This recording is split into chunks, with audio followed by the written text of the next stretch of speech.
Katakan Roh Kudus. Roh Kudus hadir di sini, mengalir di bait suci, mengalir di bait suci. Perkara ajaib terjadi, ajaib pun terjadi, kuasa mujizat nyata, karena Roh Allah sedang bekerja. Katakan tiada yang mustahil, tiada yang mustahil bagi orang percaya.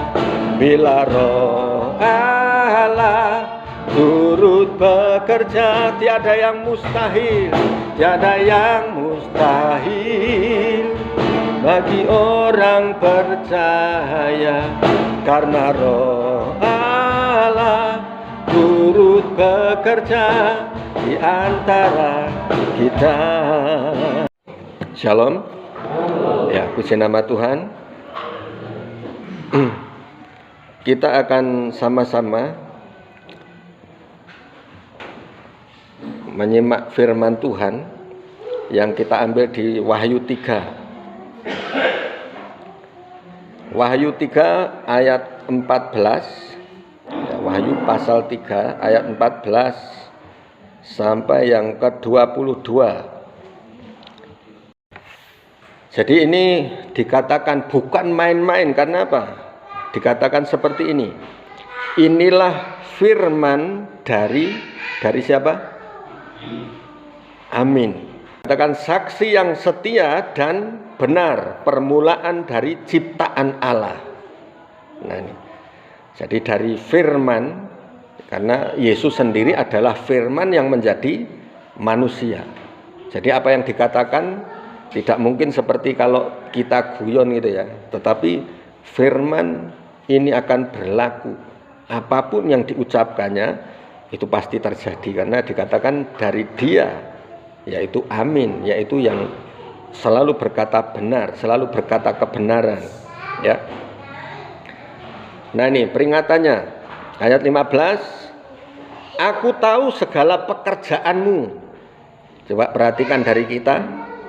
Di hadapan Tuhan tidak ada yang tersembunyi. Perhatikan, Tuhan tahu semuanya, ya. Engkau tidak dingin dan tidak apa? Tidak panas. Ya. Alangkah baiknya jika engkau dingin atau panas. Jadi karena engkau suam-suam kuku dan tidak dingin atau panas, aku akan memuntahkan engkau dari mulutku. Amin. Nah ini, perhatikan, jadi tidak main-main peringatan Tuhan ini. Aku tahu segala pekerjaanmu, engkau tidak dingin dan tidak panas. Nah, suam-suam, cuma anget-anget kuku. Ya. Alangkah baiknya jika engkau dingin atau panas. Ya, seperti air, kalau kita bikin air, kalau dingin sekalian jadi es, itu akan berguna. Es dicampur teh jadi es teh, ya kan? Campur kopi jadi es kopi, ya kan? Ada jeruk jadi es jeruk. Nah kalau cuma suam-suam, anget-anget gitu, akhirnya kurang nikmat, kurang enak, nggak bisa dipakai. Ya kalau panas, panas sekalian. Kalau panas bikin kopi, kopi panas, teh panas, ya kan? Nah, jadi bisa berguna. Tetapi kalau tidak dingin dan tidak panas, suam-suam kuku, tidak bisa digunakan, tidak bisa dipakai oleh Tuhan. Yaitu makanya dikatakan, alangkah baiknya jika engkau dingin atau panas sekalian. Kalau engkau dingin, dingin sekalian. Kalau panas, panas sekalian. Ya, jangan tengah-tengah. Ya. Jadi karena engkau suam-suam kuku dan tidak dingin atau panas, aku akan memuntahkan engkau dari mulutku. Kalau kita suam-suam kuku, itu Tuhan sendiri akan melempar kita keluar. Ya, tidak diterimanya kita ini, ya. Nah, jadi seperti di Matius 7 dikatakan bahwa enyahlah engkau. Ya, ketika mereka semua menghadap Tuhan, dikatakan nyala engkau, aku tidak kenal kamu. Ya, jangan sampai kita ditolak seperti ini. Karena apa? Suam-suam kuku. Suam-suam kuku ini masih ke gereja enggak? Masih. Masih bisa nyanyi, masih bisa memuji Tuhan, masih bisa. Baca firman, masih baca firman. Ya kan? Tetapi suam-suam kuku, tidak sungguh-sungguh. Gitu ya. Nah, ini yang akan dimuntahkan. Nah, jadi perhatikan, ada orang yang suam-suam kuku, pengennya hidupnya nasional, pokoknya umum aja lah, jangan terlalu fanatik katanya, ya kan? Jangan terlalu fanatik. Kita ini harus fanatik, amin. Maksudnya untuk diri sendiri loh ya, untuk diri sendiri kita ini harus yakin, harus percaya, harus sungguh-sungguh. Cuma kefanatikan bukan untuk orang lain, kamu harus seperti saya, enggak, bukan itu maksudnya. Tetapi fanatik ini saya harus ngikut Yesus. Amin. Harus lebih sungguh-sungguh. Jadi ini ada satu lagu yang nulis ini seorang misionaris, tempatnya nanti lebih indah di sana. Amin. Daripada selamat sekarang menyangkal, terus nanti kita justru mencelakakan bukan cuma diri sendiri, tetapi istri dan anak-anaknya. Terus ketika itu anaknya sudah dibunuh. Anaknya ada beberapa ini dibunuh satu-satu di depan matanya sendiri. Terus istrinya, sekarang terakhir istrimu, apakah engkau tetap akan percaya Yesus? Ya. Dia tetap berkata, tetap ku ikut walau sendiri, tetap ku ikut walau sendiri, ku tak ingkar, ku tak ingkar. Amin. Nah, terus dikatakan orang yang suam-suam kuku, ayat 17, karena engkau berkata aku kaya dan aku telah memperkayakan diriku dan aku tidak kekurangan apa-apa, dan karena engkau tidak tahu bahwa engkau melarat dan malang, miskin dan telanjang. Nah, jadi orang-orang yang seperti ini cuma mementingkan apa yang terlihat sekarang. Yang penting apa? Yang penting sekarang banyak orang yang seperti ini, mikirnya ini yang penting saya nggak pernah ganggu orang, nggak pernah ganggu orang, nggak pernah nyalai orang, ya. Terus aku juga nggak akan diganggu katanya, ya kan? Kelihatannya bagus loh, itu namanya hidup normal, pengennya hidup normal. Tetapi Bapak Ibu perlu tahu banyak di neraka ini yang alasan masuk ke neraka karena apa? Karena hidup normal. Hidupnya pengennya normal seperti orang lain, orang-orang biasa. Nah, jadi pernah ada namanya kesaksian dari seorang hamba Tuhan namanya Catherine Baxter, itu bisa dibuka di YouTube atau apa, Catherine Baxter, itu ada kesaksiannya. Dia pernah dibawa ke alam maut selama 40 hari. Maksudnya setiap malam dijemput malaikat, dibawa ke alam maut, disuruh lihat di sana, disuruh diperlihatkan di sana bagaimana dia masuk ke alam maut ini. Dia masuk, untungnya kan bersama Tuhan Yesus, kalau enggak dia nggak bisa pulang. Nah, ini salah satunya. Jadi gini, diperlihatkan alam maut ini ada tubuhnya. Jadi ketika masuk ini seperti tubuh yang besar terlentang seperti ini, tapi dalam bentuk seperti gedung gitu ya, besar. Sebelah kiri itu orang-orang yang tidak percaya Tuhan sama sekali. Sebelah kanan orang yang dulunya sudah percaya tetapi murtad, mati bunuh diri. Nah, seperti itu, yang meninggalkan Tuhan. Nah, terus pokoknya kalau yang sudah enggak percaya jelas ya, ini yang sudah percaya tetapi kok masuk neraka. Nah, di situ diperlihatkan waktu itu dia tanya sama Tuhan, Tuhan kenapa orang ini masuk neraka? Padahal dia adalah anak Tuhan, dia ke gereja. Terus diperlihatkan oleh Tuhan di dadanya masing-masing setiap orang itu ada apa namanya? Ada kayak tagnya, name tag ya kan. Jadi ini nama Pak Sembiring, masuk ke sini karena apa? Ya kan. Itu ada tulisannya semua. Nah, ada yang karena mati bunuh diri. Ada yang karena dendam. Ya kan? Tapi ada yang hidup normal. Oh, kok aneh gitu. Sampai dia tanya sama Tuhan, Tuhan, apa maksudnya? Kenapa hidup normal kok masuk ke neraka katanya? Hidup normal artinya apa? Hidupnya itu biasa-biasa, enggak mau sungguh-sungguh beribadah. Ya, tidak mau sungguh-sungguh di hadapan Tuhan. Nah, pengennya hidup normal. Pokoknya yang penting enggak ganggu orang, ibadah ya ibadah, minggu ke gereja, selesai itu sudah. Gitu. Ternyata bisa masuk neraka. Karena apa? Telah memperkayakan diriku dan aku tidak kekurangan apa-apa. Itu kalau orang yang sudah memperkaya diri, tidak kekurangan apa-apa, enggak butuh orang lain. Tidak butuh Tuhan. Ya, tidak butuh Tuhan. Dan karena engkau tahu bahwa engkau melarat. Jadi sebenarnya di hadapan Tuhan, ketika kita menghadap tahta putih, itu baru kelihatan engkau melarat, engkau telanjang, engkau miskin. Ya.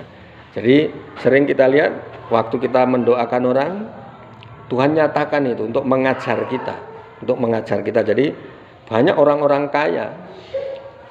Ada satu perusahaan pertanian, waktu itu kami mendoakan di situ. Terus waktu kita doa, ini orang kaya loh, mobilnya banyak, perusahaannya banyak. Tetapi dalam roh yang terlihat apa? Pakaiannya compang-camping, seperti gembel. Ya, Tuhan katakan bahwa dia miskin di hadapanku.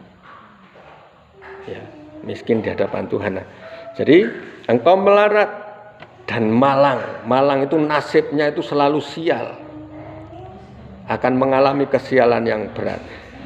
Engkau miskin, buta dan telanjang. Nah, buta dan telanjang. Jadi orang yang seperti ini mata hatinya buta, dibutakan oleh ilah zaman. Ya, enggak bisa melihat kebenaran. Yang dilihat apa? Kebenarannya sendiri. Yang penting nurut hatinya benar, lakukan. Gitu ya. Nah, ini itu disebut buta dan telanjang. Dan telanjang artinya di dalam roh. Ini banyak kenapa orang Kristen masih bisa diramal, masih bisa ditenung, disantet, ya kan? Ini karena telanjang, tidak ada perlindungan di dalam tubuh rohnya. Ya, tidak ada perlindungan. Ya. Nah, ini ayat 18, maka aku menasihatkan engkau. Nah, ini yang perlu kita lakukan. Aku menasihatkan engkau supaya engkau membeli daripadaku apa? Emas yang telah dimurnikan dalam api. Engkau membeli daripadaku emas. Nah, apakah Tuhan itu membutuhkan, kalau kita di surga membutuhkan emas? Sebenarnya enggak. Itu maksudnya kehidupan kita, hidup kita. Kita harus bayar harga. Amin. Harus bayar harga. Terus dimurnikan dalam api seperti emas. Artinya itu harus tahan uji. Harus tahan uji ketika menghadapi penderitaan, menghadapi ujian, ya. Nah, ini dimurnikan dalam api agar engkau menjadi kaya. Amin. Nah, ini seringkali kalau kita tidak tahan uji, yang ada pada kita bukan lagi emas, ya kan, cuma ada emas nano nanti, ya kan. Nah, ini tetapi saat kita diuji, biarlah sampai kita berhasil, kita bertahan, akan keluar seperti emas yang murni, ya. Tapi kalau kita gampang kebakar, itu namanya terbuat dari jerami atau kayu atau karet ban motor, ya kan, gampang kebakar. Nah, ini ya. Jadi ini menasihatkan. Jadi Tuhan sendiri memberikan nasihat, ya, supaya engkau membeli daripadaku emas yang telah dimurnikan dalam api, agar engkau menjadi kaya. Menjadi kaya bukan yang di dunia ini, tetapi yang nantinya di surga. Nanti jangan sampai yang lain dapat rumah, kita cuma ada di lapangan gitu, di taman-taman. Ya puji Tuhan sudah selamat, tapi ya masa kan tidur di lapangan. Yang lain punya rumah sendiri, ya kan. Nah ini. Dan juga pakaian putih, supaya apa? Supaya tidak kelihatan telanjang. Ya jangan sampai kita masuk surga pakaiannya cuma segini, karena kita nggak sungguh-sungguh di hadapan Tuhan. Waktu di gereja ya pakaianmu cuma kayak gitu, seperti orang di Bali sana. Ngerti ya, di Bali kalau di pantai ya kan cukup segini sama ininya jadi tutupi. Yang lain enggak. Yang lain pakai jubah, masakan pakai seperti ini. Nah, ini ya. Nah ini. Supaya engkau memakainya agar jangan kelihatan ketelanjanganmu yang memalukan. Ya. Dan lagi minyak. Ya, coba perhatikan nanti. Dan dikatakan dan lagi minyak untuk melumas. Melumas apanya? Mata. Biasanya pelumas itu untuk motor, untuk gear ya kan. Ini untuk mata. Supaya apa? Supaya dapat melihat, supaya tidak buta lagi. Amin. Supaya mata hati kita terbuka, supaya engkau dapat melihat. Nah, ayat 19. Barang siapa ku kasihi, ia ku tegur dan ku hajar. Sebab itu relakanlah hatimu dan bertobatlah. Jadi jangan heran kalau orang-orang yang percaya itu kayaknya semakin dekat Tuhan kok malah semakin susah sih hidupnya kayak gitu. Kadang-kadang kok malah makin banyak masalah. Ya, kenapa? Karena Tuhan mau semakin dimurnikan, semakin sungguh-sungguh. Ya, karena barang siapa aku kasihi, ia ku tegur. Salah dikit aja justru ditegur. Karena apa? Supaya kita sempurna di hadapannya. Amin. Supaya sempurna. Kalau sudah dibiarin, nah itu malah bahaya. Sudah terserahlah, mau mati-matilah situ gitu. Ya kan? Nah itu malah bahaya. Artinya Tuhan nggak sayang lagi. Ya kan? Sudah pelihara aja, nanti lama-lama mati sendiri aja kok. Nah, ada yang seperti ini, kayaknya dibiarkan tenang, hidupnya damai gitu kan. Sehat-sehat. Ya kan? Ini yang bahaya. Wah, tiba-tiba langsung pukulan terjadi. Nah, ini yang bahaya ya. Nah, ini. Barang siapa ku kasihi, ia ku tegur dan ku hajar. Sebab itu relakanlah hatimu dan bertobatlah. Biasanya kalau orang diperingati bertobatlah, saya bukan maling loh. Apakah saya maling? Enggak semua harus maling dulu baru bertobat. Tetapi maksudnya orang yang tidak sesuai dengan kehendak Tuhan, hidupnya tidak sesuai dengan rencananya, itu harus bertobat. Amin. Karena dosa ini bukan sekedar perbuatan yang kita lakukan yang salah di hadapan Tuhan. Kita hidup tidak sampai pada tujuan, itu namanya sudah berdosa. Kita nggak sampai pada tujuannya.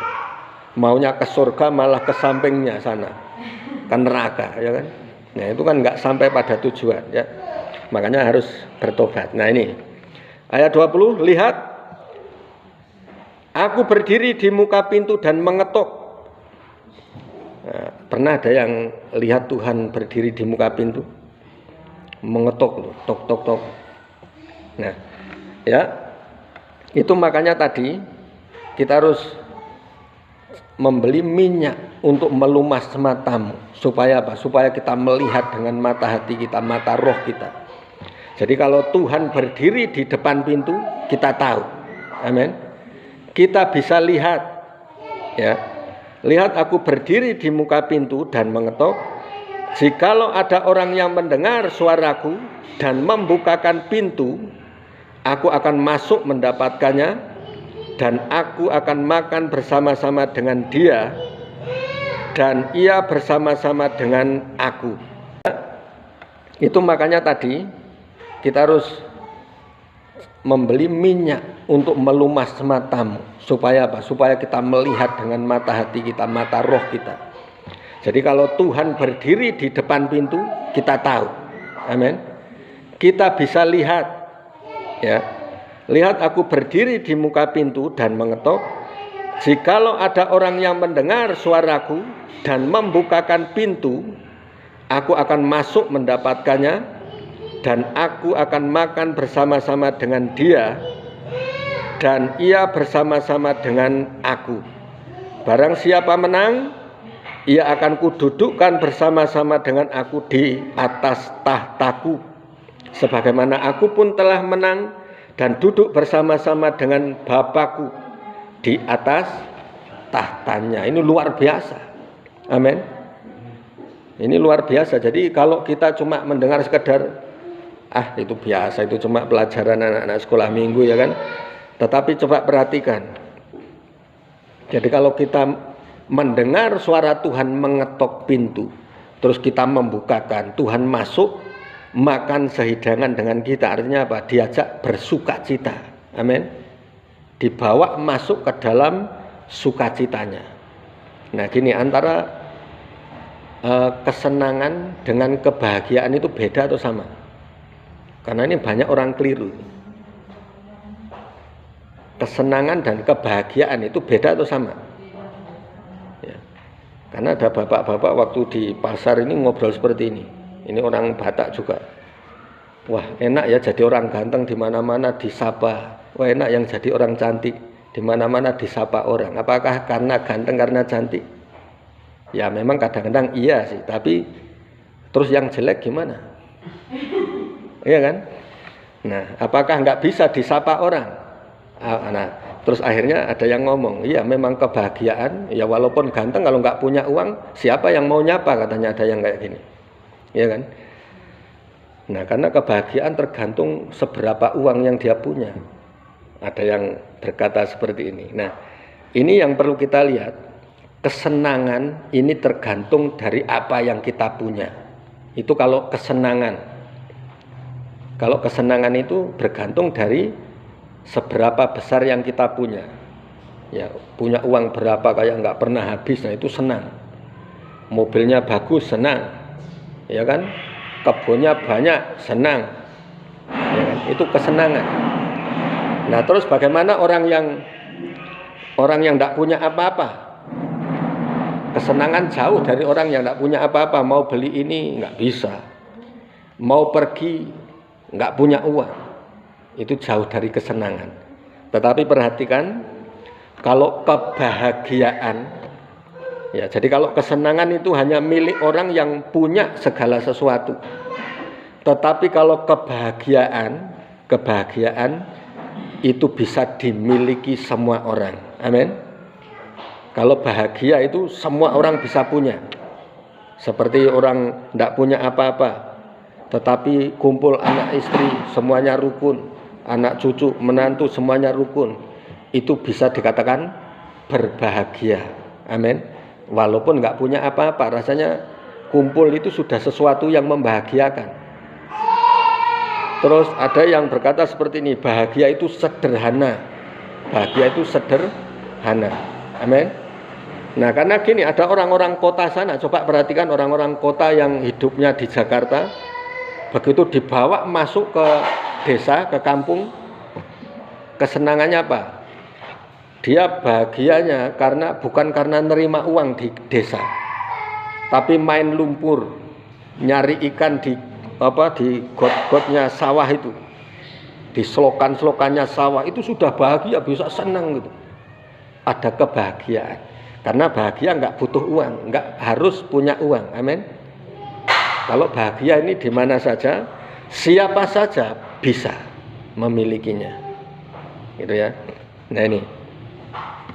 Jadi dikatakan bahwa aku akan masuk mendapatkannya dan akan makan bersama-sama dengan dia dan ia bersama-sama dengan aku. Nah, ini kebahagiaannya orang percaya ketika kita berjumpa dengan Yesus. Ini ada satu kebahagiaan yang luar biasa. Amin. Walaupun nggak terima uang, tapi ketika ada hadirat Tuhan, itu rasanya hutangnya sudah lepas. rasanya loh ya. Jangan terus merasa hutangnya lepas maksudnya rasanya itu bebas semua gitu. Sudah nggak ada tekanan lagi gitu ya. Nah ini, jadi ketika ada hadirat Tuhan, ini bebas dari tekanan, bebas dari beban masalahnya ya. Makanya aku akan masuk dan makan bersama-sama dengan dia, dan ia bersama-sama dengan aku. Nah terus ayat 21, barang siapa menang. Nah namanya menang ini artinya pernah bertanding, pernah berperang, pernah ngapa-ngapain terus dikatakan menang. Ada enggak? Enggak ada. Nah jadi seperti ini ya kan, katanya sudah ditebus. Kalau mati dalam dosa kok bisa masuk neraka ya. Nah ini yang perlu pemahaman ya kan, perlu pemahaman. Jadi gini, yang sudah ditebus ini dosa yang kapan? Nah, yang dulu ya kan. Jadi dianggap dosa masa lalu sudah selesai. Amin. Tapi yang ke depan dihitung lagi enggak? Ya dihitung lagi. Iya kan? Seperti orang hutang ini kan sudah dibayar lunas, selesai yang masa lalu. Enggak dicatat lagi, catatannya sudah dirobek-robek. Tapi kalau nambah lagi, ya dicatat lagi, coba di bank. Kalau enggak nambah lagi kok enggak ditulis, enak banget ya. Iya kan? Nah ditulis lagi. Setelah dibayar lagi, lunas lagi, baru selesai lagi. Ya. Memang Tuhan Yesus mati sekali untuk dosa kita.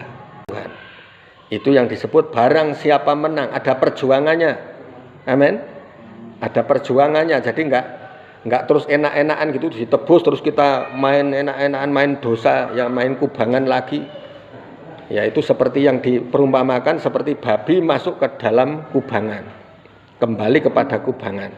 Terus anjing kembali kepada muntahannya. Ya harus dimandiin lagi, ya kan? Nah, ini ya. Itu makanya barang siapa menang akan kududukkan bersama-sama dengan aku di atas tahtaku. Jadi gini, ketika kita bertobat ini sangat enak memang. Dosa yang dulu ketika kita mengakui Yesus selesai langsung. Tetapi yang berat ini sebenarnya untuk mempertahankan. Amin.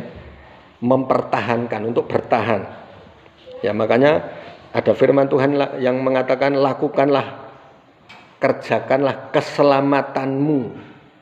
Artinya kerjakan keselamatanmu. Ya, jadi kita tetap ada dalam kekudusan ini. Ya, ini barang siapa menang akan kududukkan bersama-sama dengan aku di atas tahtaku. Kita duduk di atas tahta Tuhan Yesus Kristus. Nah, seperti apa? Sebagaimana aku pun telah menang dan duduk bersama-sama dengan Bapakku di atas tahtanya. Amin. Ini tujuan akhir hidup orang percaya. Bukan sekedar masuk surga. Ya masuk surga nanti kalau di kolong jembatan kita juga tidak enak ya kan. Atau di bawah pohon kurma nanti. Tidurnya di bawah pohon kurma. Ya kan.